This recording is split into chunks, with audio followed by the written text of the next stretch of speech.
কাছে আসবো, কিন্তু অনুভব একটা প্রশ্ন জুড়ে দিয়ে আসছি। এই যে ভুল রাজনীতির কথা হচ্ছে, প্রশাসন বা প্রাতিষ্ঠানিক খুনের কথা হচ্ছে, প্রশাসনিক মদতের কথা হচ্ছে, এই কথাগুলো সত্যি শুনতে কোনো অসুবিধা হচ্ছে না, বা এগুলোর সঙ্গে বিরোধিতা করবেন, এর উল্টো দিকে যাবেন এমন মানুষ বোধহয় পশ্চিমবঙ্গে নেই এখন। আচ্ছা, যেদিনকে হেমার্কেটে গুলি চললো, সেদিনকে যারা গুলি চালালো তাদেরকে যদি আমি নিতান্তই পুলিশ অথবা সরকারের আজ্ঞাবহ পুলিশ অথবা গুলি চালানো একটি সরকারের একটি কার্যক্রম বলে দেখতাম, তাহলে কি আজও পৃথিবীতে শ্রমিকদের 8 ঘন্টা কাজ করার শ্রম দিবসের অধিকারটা স্বীকৃত হতো? হতো না নিশ্চয়। ওটাকে ছড়িয়ে অনেক বড় করা হয়েছিল, বড় করার প্রয়োজন ছিল বলে হয়েছে। ঠিক সেভাবেই বলছি, অভয়ার বিচারের দাবিকে ছোট না করেই বলছি, এই গোল গোল করে সরকার প্রতিষ্ঠান তার পিছনে কোন মাসকট স্পিন কন্ট্রোল ল্যাবের পরীক্ষায় এটি প্রমাণিত। কেয়াসেট অ্যালোপেক্স পেন্টা অ্যাক্টিভ নতুন চুল গজাতে সাহায্য করে, চুল পড়া বন্ধ করে। কেয়াসেট অ্যালোপেক্স পেন্টা অ্যাক্টিভ 10 হেয়ার ফল প্রবলেমের একমাত্র সলিউশন। দল এগুলো না বলে সরাসরি কোন রাজনীতি চাইছি না, কোন দলকে চাইছি না, কোন দল মদত দিচ্ছে এবং তার বিরুদ্ধে সব দল এক জায়গায় হলো আপত্তি নেই, এটা বলতে সমস্যাটা কোথায়? এটাকে কেন অন্তরায় মনে হচ্ছে? প্রথম কথা, রাজনীতি বলতে আমরা মোটা ভাষায় যেটা এখনকার দিনের মানুষরা বুঝতে পারেন তা হলো দলীয় রাজনীতি। কিন্তু তার বাইরে যে রাজনীতিটা আমরা শেষ 1 মাস ধরে পশ্চিমবঙ্গে দেখছি, তা হচ্ছে সাধারণ মানুষের রাজনীতি।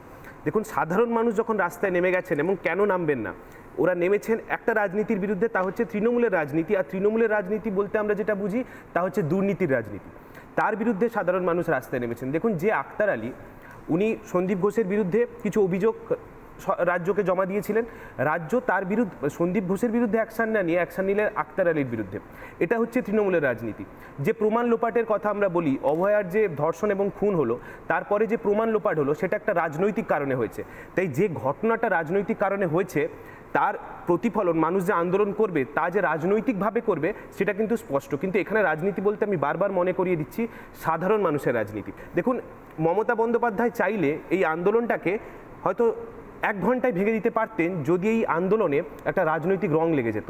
সেই কাজটা উনি করতে পারছেন না। মমতা বন্দ্যোপাধ্যায় যে জিনিসটা চাইছেন এতদিন ধরে, যে এই আন্দোলনকে আমি যদি রাজনৈতিক একটা রং লাগাতে পারি, তার জন্য অনেক রকম চেষ্টা করা হচ্ছে। কুণাল বাবুরা কলতান দাশগুপ্তের একটা ভয়েস নিয়ে আনলেন, ওখানে একটা পার্টির রং লাগানোর চেষ্টা করলেন। কিন্তু আমরা কুর্নিশ জানাই ডাক্তারদের, তারা কোনোভাবে এতে কিন্তু রাজনৈতিক রং এখনো অবধি লাগাতে দেন না। যে দলে, আমি আবার বলছি কারোকে ছোট না করে, যে দলের 77 জন এমএলএ আছেন এবং আরও একটি দল পশ্চিমবঙ্গের সিপিএম, তারা শূন্য, তাদেরকে আমি ধর্তব্যের মধ্যেই আনছি না।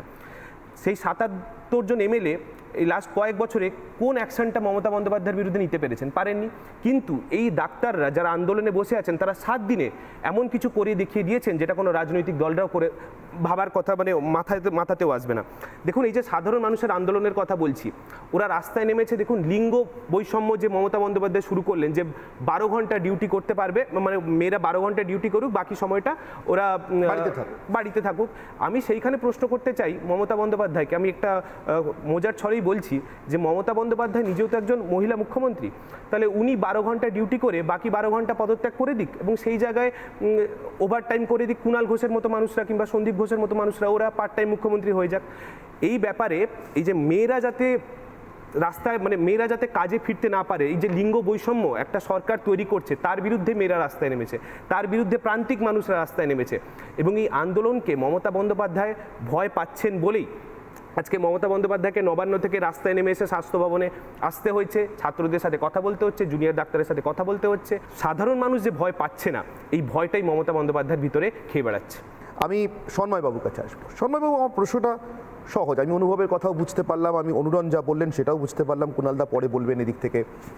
আমার একটা ছোটই প্রশ্ন, প্রশ্নটা এরকম যে আচ্ছা, যে কোনো দিন যে কোনো আন্দোলনে, আমি এই আন্দোলনের কথা বলে শুধু বলছি না, আমি না বললে বেশি মানুষ পাবো না হ্যাঁ বললে বেশি মানুষ পাবো, আমি স্পষ্ট করছি। ওরা দলীয় রাজনীতির ছোঁয়াচ বাঁচাতে চাইছেন, যাতে মমতা বন্দ্যোপাধ্যায় নির্দিষ্ট একটা রং দিয়ে দিতে না পারেন। ধরে নিচ্ছি এটা ওদের আন্দোলনের কৌশল, ধরে নিচ্ছি। তাহলে সব দলকে ডাকলে তো কোনো রঙই দিতে পারবেন না। রামধনু ভালো না সাদা হওয়া ভালো? অনির্বাণ, আমি প্রথমেই একটা কথা বলবো, যেটা আমরা কনফিউজড অনেকে, সেটা হচ্ছে রাজনীতি আর দলীয় রাজনীতি।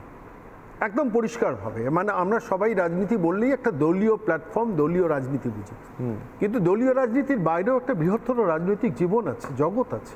সেইটা ডাক্তাররা যথার্থভাবে দেখিয়েছেন যে যে রাজনৈতিক মানসিকতার ডাক্তার হন না কেন, তারা একটা দিশা দেখিয়েছেন, পথ দেখিয়েছেন যে দিস ইজ দ্য ওয়ে, এবং যার জন্য একটা জনজাগরণ হয়েছে। আমি এইখানে একটা জায়গায় একটু দ্বিমত, সেটা হচ্ছে যে আলটিমেট ডাক্তাররা জনজাগরণটা ঘটিয়ে দিয়েছেন, কিন্তু এরপর কি, হোয়াট নেক্সট?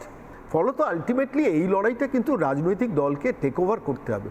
জুনিয়র ডাক্তাররা যে জায়গাটা দিশা দেখিয়ে দিয়েছেন, এরপর জনজাগরণটাকে রাজনৈতিক দলগুলোকে পট পরিবর্তন করাতে হবে। দেখুন, ভাষা কথা বলে লাভ নেই। রাজনৈতিক দলগুলোকে অস্বীকার করে শত্রু ভেবে কিন্তু জনজাগরণ ঘটানো যায় না, এবং যারা প্রকাশ্যে আসতে চাইছেন তারা একটু আড়ালে থেকে এই জনজাগরণটা ঘটানোর ক্ষেত্রে কাজ করেছেন। আমি সুকৌশলে তৃণমূল কংগ্রেস কিন্তু শাসক দল এই ডাক্তারদের আন্দোলনটাকে ওই উগ্র নকশালপন্থীদের আন্দোলন কিংবা অতি বামেদের আন্দোলন, আবার কলতানকে গ্রেফতার করিয়ে দেখিয়ে দেওয়া যে দেখো ওরা তোমাদের বিরোধিতা করছে, এই রাজনীতিগুলো হচ্ছে, অস্বীকার করে লাভ নেই। এটা তৃণমূলের প্যাটার্ন অফ পলিটিক্সের মধ্যে পড়ে। আবার বিনীত গোয়েলরা আবার অন্যভাবে প্রোঅ্যাক্টিভ হবেন। এখনও সর্বোচ্চ প্রশাসনে রাজীব কুমারের মতো লোকজন বসে আছেন। আজকে ডাক্তাররা চোখে আঙুল দিয়ে দেখিয়ে দিয়েছেন যে আরজি কর মেডিকেল কলেজ হসপিটালে 37টা মাত্র সিসিটিভি লাগানো হয়েছে। তো আরজি কর মেডিকেল কলেজ হসপিটালে 395টা সিসিটিভি লাগানোর জন্য সুপ্রিম কোর্টে শেষ পর্যন্ত 34 জন আইনজীবীকে অ্যাপয়েন্ট করে ডিফেন্স দিয়ে শেষ পর্যন্ত সেখানে কথা দিতে হলো যে আমরা উইদিন অ্যানাদার 14 ডেজ আমরা বাকি সিসিটিভিগুলো লাগাবো। আলটিমেটলি একটা নিরপেক্ষ অ্যাডমিনিস্ট্রেশন গড়ে তুলতে গেলে এক্স মিলিটারি পার্সোনালদের দিয়ে এন্টায়ার সারা পশ্চিমবঙ্গে, আরজি কর মেডিকেল কলেজ হসপিটাল তো শুধু কলকাতার উপর সুপার স্পেশালিটি হসপিটাল, গ্রাম বাংলা মফস্বল বাংলার কথা ভাবুন তো, সেখানে ডাক্তাররা কিভাবে চিকিৎসা করছেন। কোনো একজন রুগী কোনোভাবে মারা গেলে তারপর এই ডাক্তারের উপর আবার আক্রমণ হবে। এটা কিন্তু রাজনৈতিক দলগুলোকে একটা শিক্ষা দিয়ে গেল। এই শিক্ষা থেকে রাজনৈতিক দলগুলো কিন্তু ওই ট্র্যাডিশনাল ফর্ম অফ পলিটিক্স থেকে বেরিয়ে এসে মানুষের স্বার্থ, রুগীদের স্বার্থ, ডাক্তারদের স্বার্থ সার্বিকভাবে দেখে একটা নতুন জনজাগরণ করে বাংলায় শাসকের বদল ঘটানোর কাজটা রাজনৈতিক দলগুলো নিন, সেটা ডাক্তারবাবুদের কাজ নয়।